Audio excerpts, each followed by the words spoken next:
আমি এতে আনন্দিত। আগামী দিনে দেশ গড়ার এই অভিযাত্রায় আপনাদের সক্রিয় অংশগ্রহণ ছাড়া আমাদের নতুন বাংলাদেশের স্বপ্ন অপূর্ণই থেকে যাবে।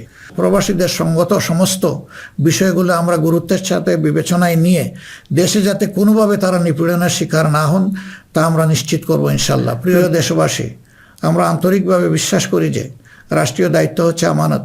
রাষ্ট্রীয় দায়িত্ব কোনো উপভোগের বিষয় নয়। সর্বাবস্থায় আমরা স্মরণে রাখব আমরা প্রত্যেকে দায়িত্বশীল এবং আমাদের দায়িত্বের ব্যাপারে জিজ্ঞাসাবাদ করা হবে। আসসালামু আলাইকুম রহমতুল্লাহ। আশা করি আপনারা সকলেই আল্লাহর মেহেরবানিতে ভালো আছেন এবং সুস্থ আছেন। আজ আমি আপনাদের সামনে এসেছি কোনো গতানুগতিক রাজনৈতিক ভাষণ দেওয়ার জন্য নয়। আজ আমি একেবারে মনের ভেতরের কিছু কথা আপনাদের সাথে ভাগাভাগি করতে চাই, যে কথাগুলো একজন জেএনজি, একজন যুবক আর আমাদের প্রজন্ম সবার সাথে সম্পৃক্ত।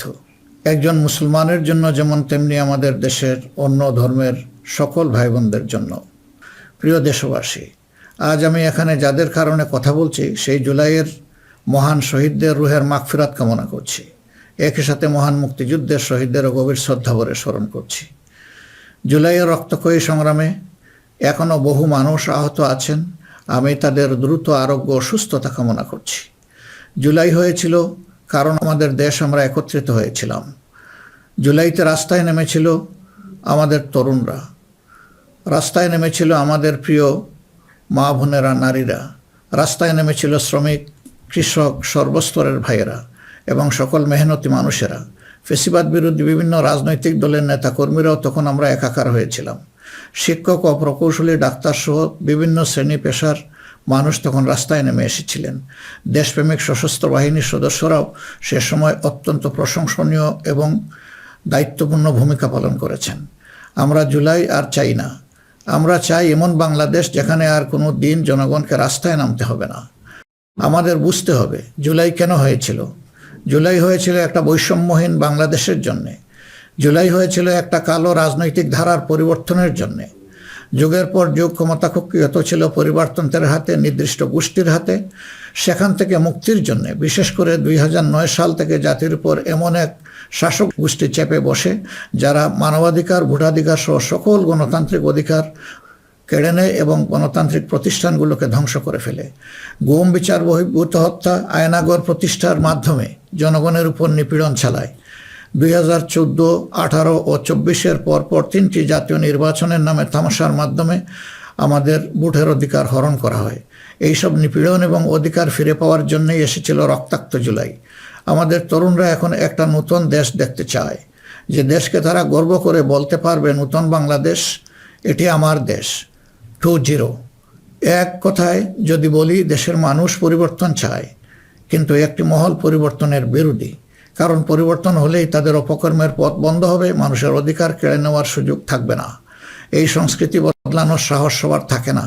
ক্ষমতাবানদের বিরুদ্ধে রুখে দাঁড়ানোর হিম্মত সবার হয় না। এই হিম্মত দেখিয়েছে আবরার ফাহাদ, আবু সাইদ মুগ্ধ, উসমান হাদি এবং তাদের সহযোদ্ধারা। তাদের রক্তের শপথ নিয়ে নতুন প্রজন্মের লক্ষ লক্ষ সাহসী সন্তান আজ এই পরিবর্তনের জন্য প্রস্তুত। এই দেশ আমাদের সময়ের এই সাহসী সন্তানদের হাতেই তুলে দিতে চাই। কারণ বাংলাদেশের ভবিষ্যৎ এই তরুণরাই রচনা করবে। এই তরুণরা পরিশ্রমী, তরুণরা সাহসী, তারা মেধাবী। এই তরুণরাই পরিবর্তনকে ভালোবাসে। তরুণরা নতুনকে আলিঙ্গন করে, সত্য বলতে দ্বিধাবোধ করে না, প্রযুক্তি বুঝে এবং সামনে এগিয়ে নিয়ে যেতে জানে। তারাই পারবে নতুন বাংলাদেশ গড়ে দিতে। আমরা তোমাদের হাত ধরতে চাই। জুলাইয়ের মতো কাঁধে কাঁধ মিলিয়ে দেশ গড়ার কাজে সঙ্গী হতে চাই। প্রচলিত ধারা বদলাতে চাই। দেশটা বিভেদ এবং বিভাজনের রাজনীতি থেকে মুক্ত করতে চাই। মানুষের জীবনে শান্তি ফিরে আসুক, এটি আমাদের প্রয়াস, এই আমাদের চাওয়া। সবাইকে নিয়ে ঐক্যের বাংলাদেশ গড়তে চাই। এমন বাংলাদেশ যেখানে কেবল পারিবারিক পরিচয়ে কেউ দেশের চালকের আসনে বসতে পারবে না। এমন বাংলাদেশ যেখানে রাষ্ট্র হবে সবার, সরকার হবে জনগণের। প্রিয় দেশবাসী, জনগণ চায় একটু নিরাপত্তা, সুশাসন আর ইনসাফ। তাই আগামীর বাংলাদেশকে এসব অঙ্গীকার এবং মূল্যবোধের আলোকে সাজাতে চাই। রাষ্ট্রের মৌলিক কিছু সংস্কারের লক্ষ্যে জুলাই বিপ্লব পরবর্তী সরকার কিছু পদক্ষেপ গ্রহণ করেছিল, কিন্তু তা সম্পূর্ণ বাস্তবায়িত হয়নি। এই বাস্তবায়ন সম্ভব হবে আগামীতে যে গণভোট, সেই গণভোটে আমরা যদি আমাদের মূল্যবান ভোট দিয়ে হা বলি, তাহলে সংস্কার প্রক্রিয়া তার পূর্ণতা পাবে ইনশাআল্লাহ। আমরা এই জন্যেই জনগণকে বলবো যে গণভোটে হা বলুন এবং সংস্কারতে আলিঙ্গন করুন।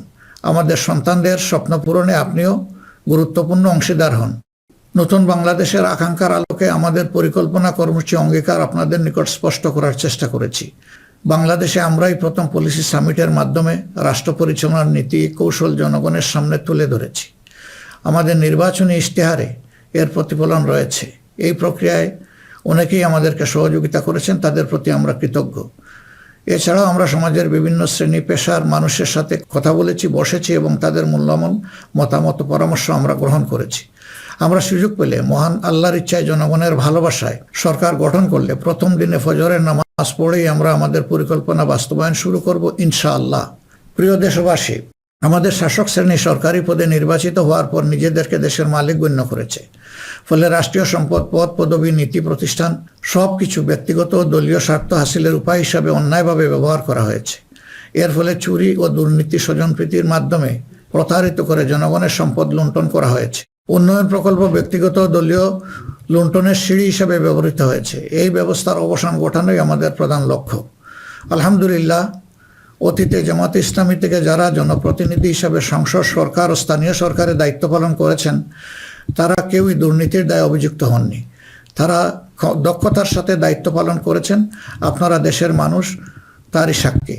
প্রিয় দেশবাসী, আগামী জাতীয় সংসদ নির্বাচন জাতিকে একটি নতুন স্বপ্নের দিকে নিয়ে যাওয়ার এক মহা সুযোগ হিসাবে এসেছে। যেসব সমস্যা আমরা বিগত দিনে সমাধান করতে পারিনি, যে লুটেরা গোষ্ঠীকে আমরা নিয়ন্ত্রণ করতে পারিনি, সেসব সমস্যার সমাধান এবং লুটেরা গোষ্ঠীর নিয়ন্ত্রণের সুযোগ হচ্ছে আগামী নির্বাচন। তাই জনগণকে ঠিক করতে হবে আমরা আমাদের নিজেদের জন্যে, আমাদের তরুণ প্রজন্মের জন্যে, আমাদের নারীদের জন্যে, বয়স্ক মানুষের জন্যে, প্রান্তিক জনপদের জন্যে, শ্রমিকের জন্যে, উদ্যোক্তাদের জন্যে কোন বাংলাদেশ চাই। আমাদেরকে প্রশ্ন করতে হবে, আমরা কি সমাজে শৃঙ্খলা প্রতিষ্ঠা করতে চাই? আমরা কি নিয়মনীতি, শান্তির রাষ্ট্র প্রতিষ্ঠা করতে চাই? আমরা কি উন্নত দেশ হতে চাই? আমরা কি শোষণ, জুলুম, দুর্নীতি, চাঁদাবাজ মুক্ত রাষ্ট্র চাই? আমাদেরকে ভাবতে হবে, আমরা কি রাষ্ট্রীয় প্রতিষ্ঠানকে জবাবদিহিতার আওতায় আনতে চাই? যোগ্যতা ও সততাকে সরকারি পদের জন্য মৌলিক শর্ত করতে চাই? আমরা কি আমাদের জাতীয় সক্ষমতা ও সৃজনশীলতা বৃদ্ধি করতে চাই? এসব বিষয়ে যদি আমরা ইতিবাচক পরিবর্তন দেখতে চাই, তাহলে আমাদেরকে আগামী নির্বাচন নিয়ে নৈতিকভাবে ভাবতে হবে। রাজনৈতিকতার ফুলঝুরির বাইরে এসে বাস্তবতার আলোকে সৎ ও দক্ষ নিষ্ঠাবান নেতৃত্ব প্রতিষ্ঠা করতে হবে। প্রিয় ভাই ও বোনেরা, আমরা আমাদের নির্বাচনী ইশতেহারে বলেছি যে আমাদের স্বপ্নের বাংলাদেশ তৈরির জন্য 5টি বিষয়ে হা এবং 5টি বিষয়ে না বলতে হবে। সততা, ঐক্য, ইনসাফ, দক্ষতা ও কর্মসংস্থানকে আমরা হা বলতে বলেছি। কারণ এসব মৌলিক শর্ত ছাড়া বৈষম্যহীন, উন্নত, নৈতিক, মানসম্পন্ন বাংলাদেশ প্রতিষ্ঠা সম্ভব নয়। পাশাপাশি দুর্নীতি, ফ্যাসিবাদ, আধিপত্যবাদ, বেকারত্ব, চাঁদাবাজিকে স্পষ্ট না করতে বলেছি।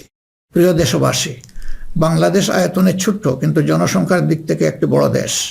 এই জনসংখ্যাকে অনেকে সমস্যা হিসেবে বিবেচনা করলেও আমরা মনে করি এটি আল্লাহর নিয়ামত এবং এক বড় সম্পদ।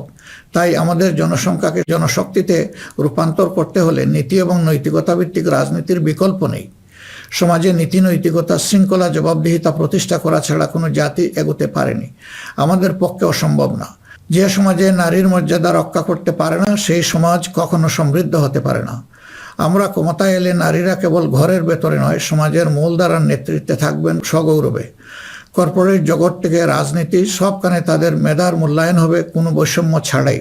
আমরা এমন এক দেশ গড়ার প্রতিশ্রুতি দিচ্ছি যেখানে কোনো মা, বোনকে, মেয়েকে নিরাপত্তাহীনতায় ভুগতে হবে না। আপনাদের অধিকার রক্ষার লড়াইয়ে আমাদের সঙ্গী হন। একটি উন্নত ও আধুনিক দেশ গড়ার কারিগর হিসাবে আমাদের নির্বাচিত করুন। প্রিয় দেশবাসী, আমরা মনে করি সমাজে ন্যায় বিচার ও ইনসাফ প্রতিষ্ঠা করতে হলে সকলকে মর্যাদা দিতে হবে এবং সকলের মানবাধিকার সুরক্ষা করতে হবে। সকল পরিচয় নির্বিশেষে আমরা অঙ্গীকার ব্যক্ত করছি যে একটি মানবিক উন্নত দেশ গড়ার জন্য দলমত নির্বিশেষে সকলের মান, ইজ্জত, অধিকারের সুরক্ষা দিব ইনশাআল্লাহ। এই বাংলাদেশ মুসলমান, হিন্দু, বৌদ্ধ, খ্রিস্টান সবার। কেউ ভয়ের সংস্কৃতির মধ্যে বাস করবে না। যদি কেউ ধর্মীয় পরিচয়ের ভিত্তিতে আঘাত করার চেষ্টা করে, আমরা অতীতের মতো ভবিষ্যতেও তা প্রতিরোধ করব। প্রিয় দেশবাসী, আমাদের প্রত্যাশার বাংলাদেশ গড়তে হলে 3টি জায়গায় আমাদেরকে বিশেষ গুরুত্ব দিতে হবে। একটি হচ্ছে শিক্ষায় সংস্কার। শিক্ষা হতে হবে নৈতিকতা ভিত্তিক, এবং সেটা হতে হবে টেক বেসড। এখনকার দুনিয়া সারাই প্রযুক্তিভিত্তিক শিক্ষার উপর নির্ভরশীল। আমরা সেই শিক্ষা থেকে বঞ্চিত। আমাদের সন্তানদের হাতকে আমরা দক্ষ কারিগরের হাত হিসেবে গড়ে তুলতে চাই এবং তাদের হাতে হাতে আমরা কাজ দিতে চাই। আমরা কোনো বেকার ভাতা তাদেরকে তুলে দিতে চাই না। দ্বিতীয় জায়গাটা হচ্ছে বিচারাঙ্গন। ন্যায় বিচার সমাজের প্রতিষ্ঠা হলেই কেবল আমরা আমাদের প্রত্যাশার বাংলাদেশ গড়তে পারবো। অন্যথায় দুঃশাসন এবং দুর্নীতির কণ্ঠ রোধ করা মোটেই সম্ভব হবে না। অতএব বিচার বিভাগকে আমূল ঢেলে সাজাতে হবে। সেখানে অবশ্যই সৎ, দক্ষ এবং কমিটেড যে সমস্ত লোকেরা আছেন তাদেরকেই বিচারের আসনে বসাতে হবে। তৃতীয় জায়গাটা হচ্ছে আমাদের অর্থনীতি। এই ভঙ্গুর অর্থনীতি নিয়ে দেশকে আগানো সম্ভব নয়। সুতরাং অর্থনীতিতে ব্যাপক সংস্কার সাধন করতে হবে। বিশেষ করে ব্যাংকিং সেক্টর এবং অপ্রাতিষ্ঠানিক যে সমস্ত খাত রয়েছে সেই জায়গাগুলোতেও আমাদেরকে প্রাতিষ্ঠানিক অপ্রাতিষ্ঠানিক খাতে আমাদেরকে হাত দিতে হবে। আমাদের ব্যবসাকে করতে হবে বিনিয়োগ বান্ধব। বিনিয়োগ বান্ধব হলেই দেশে কর্মসংস্থান তৈরি হবে এবং আমাদের বেকারত্ব দূর হবে। এই তিনটা জায়গায় আমাদের গুরুত্ব দেওয়া ছাড়া কোনো উপায় নেই। আমরা আশা করব দেশবাসী আমাদেরকে তাদের মূল্যবান ভোটের আমানত সমঝে দিয়ে আমাদের দেশকে প্রত্যাশার আলোকে গড়ে তোলার ক্ষেত্রে আমাদেরকে সহযোগিতা করবেন। সম্মানিত উলামায়ে কেরাম, একাধিক ধর্মের এ দেশ মুসলমানগণ সংখ্যাগরিষ্ঠ। তাই মুসলমান হিসাবে এটি আমাদের দায়িত্ব যে সমাজে ন্যায় বিচার ইনসাফ প্রতিষ্ঠা করা এবং সকলকে সুরক্ষা দেওয়া। এগুলো ইসলামের শাশ্বত আদর্শ। সকল মানুষের মৌলিক অধিকার নিশ্চিত করা আমাদের কর্তব্য। আল্লাহ তাআলা স্পষ্টত বলেছেন, ইন্নাল্লাহা ইয়া'মুরুকুম বিল আদলি ওয়াল ইহসান ওয়া ইতাই যিল কুরবা ওয়া ইয়ানহা আনিল ফাহশাই ওয়াল মুনকারি ওয়াল বাগয়। আমাদেরকে স্পষ্টভাবে আল্লাহ এই নির্দেশ দিয়েছেন। এ দায়িত্ব আমরা সকলে মিলেই পালন করব। তাবলিগি জামাত সহ ধর্মীয় মহলের ভাইদের প্রতি আমাদের আহ্বান, আপনারা দিনের জন্য যে মেহনত করছেন, দেশ গড়ার কাজেও আপনারা আমাদের সাথে গুরুত্বপূর্ণ ভূমিকা রাখবেন বলেও আমরা গভীরভাবে বিশ্বাস করি। আমরা অঙ্গীকার করছি ভবিষ্যতে কেউ আপনাদেরকে অন্যায়ভাবে বিভিন্ন বিশেষণে ট্যাগ দিয়ে নির্যাতন করার সুযোগ পাবে না। বিচার বহির্ভূতভাবে আপনাদেরকে আর হত্যা করার দুঃসাহস কেউ দেখাবে না। আমরা জানি অতীতে আপনাদের কোনো মানবাধিকার ছিল না। এ অবস্থার পরিবর্তন ঘটানো হবে নতুন বাংলাদেশের অন্যতম প্রধান লক্ষ্য। জাতীয় নীতি পদ্ধতিতে আপনাদের আনুষ্ঠানিক অবদান ও ভূমিকাকে জোরদার করা হবে। আন্তর্জাতিক মহল যারা আমাদের পরিচিত বন্ধু, তাদের সাথে আমাদের সম্পর্ক হবে সমমর্যাদা এবং সমতার ভিত্তিতে। আমরা অন্যের ভৌগোলিক অখণ্ডতাকে সম্মান করি এবং শ্রদ্ধা করি, তেমনি সকল দেশের সাথে বন্ধুত্ব প্রতিষ্ঠাকে অগ্রাধিকার দেব। তবে আমাদের জাতীয় স্বার্থ মর্যাদা, জাতীয় উন্নয়ন, অগ্রাধিকার আন্তর্জাতিক সম্পর্ক নির্মাণে প্রধান ভূমিকা রাখবে।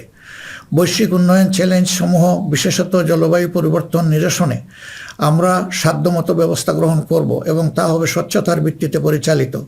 নিপীড়নের শিকার হয়ে আশ্রয় নেওয়া রোহিঙ্গা জনগোষ্ঠীকে তাদের নিজ দেশে নিরাপদ এবং সম্মানজনক প্রত্যাবর্তনের জন্য সব ধরনের কূটনৈতিক তৎপরতা জোরদার করা হবে ইনশাআল্লাহ। প্রবাসী ভাই ও বোনেরা, জন্মভূমি থেকে 1000 মাইল দূরে অবস্থান করেও জুলাইয়ের অভ্যুত্থানে আপনারা গুরুত্বপূর্ণ ভূমিকা রেখেছেন।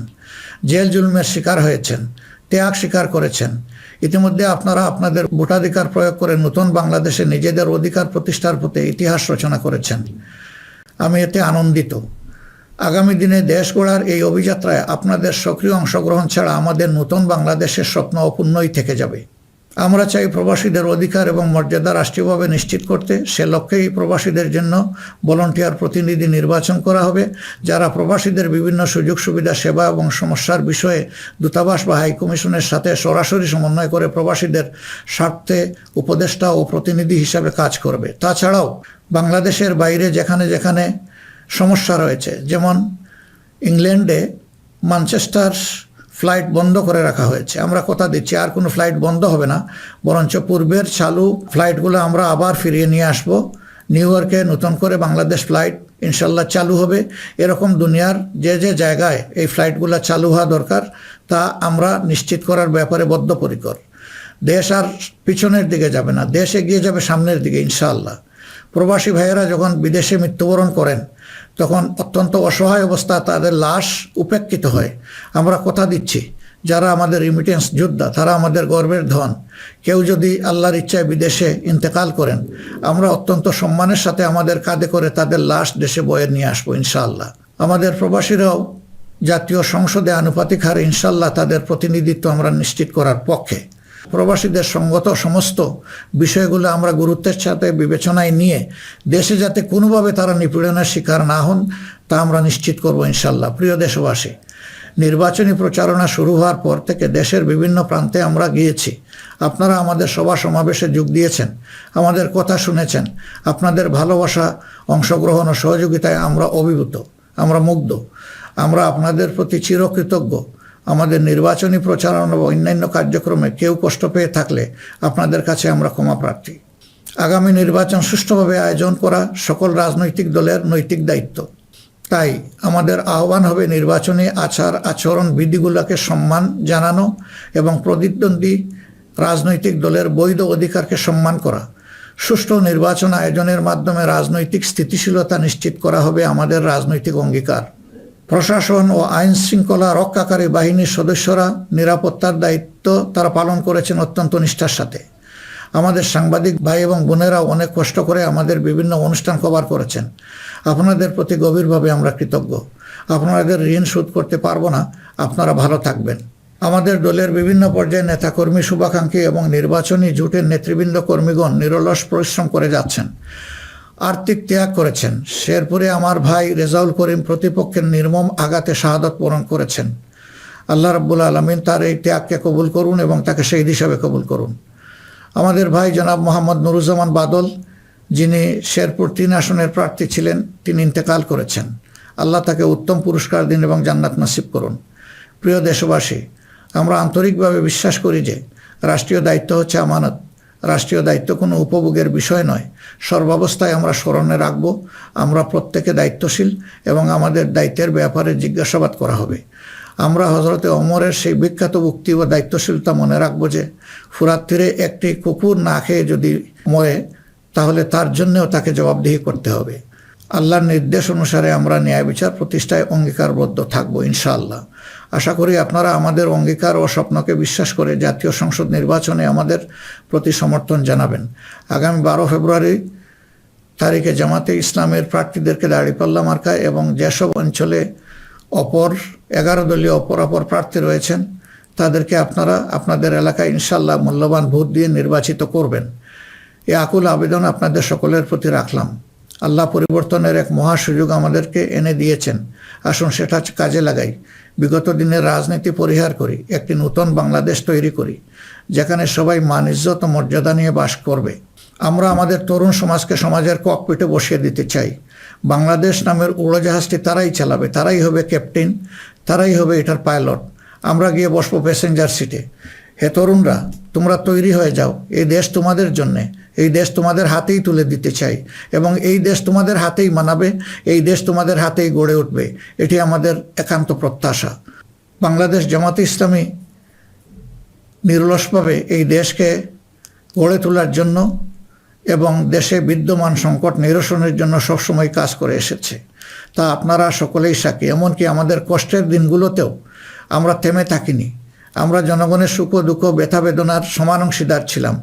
যেখানেই জনগণ কোনো দুঃখে কষ্টে পড়েছে সেখানেই আমরা গিয়ে তাদের সামনে হাজির হওয়ার চেষ্টা করেছি।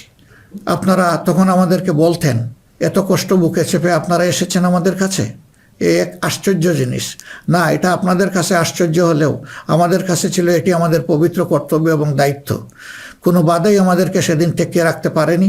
ইনশাআল্লাহ আগামীতেও কোনো বাধা আমাদেরকে টেকিয়ে রাখতে পারবে না। আমরা আমাদের প্রিয় জনগণের এবং আমরা বিশ্বাস করি আমাদের জনগণ আমাদেরকে ভালোবাসে। জনগণের এই ভালোবাসায় আমরা অভিভূত এবং আমরা পূর্ণ আস্থা রাখি আমাদের জনগণের রায়ের প্রতি। আপনাদের সকলকে আজকের এই পর্যায়ে এসে আরেকবার আমি আহ্বান জানাবো, আসুন একটু নতুন বাংলাদেশ, তরুণদের প্রত্যাশার বাংলাদেশ, জিএনডির জন্য আগামী বাংলাদেশ, আমাদের নারী সমাজের জন্য একটা নিরাপদ এবং সম্মানের বাংলাদেশ গড়ে তোলার জন্যে আমরা সবাই আগামী 12 তারিখ দাঁড়িপাল্লা এবং জোটের অপরাপর মার্কা যেখানে যেটা আছে তাতে ভোট দিয়ে 11 দলীয় প্রার্থীদেরকে নির্বাচন করি।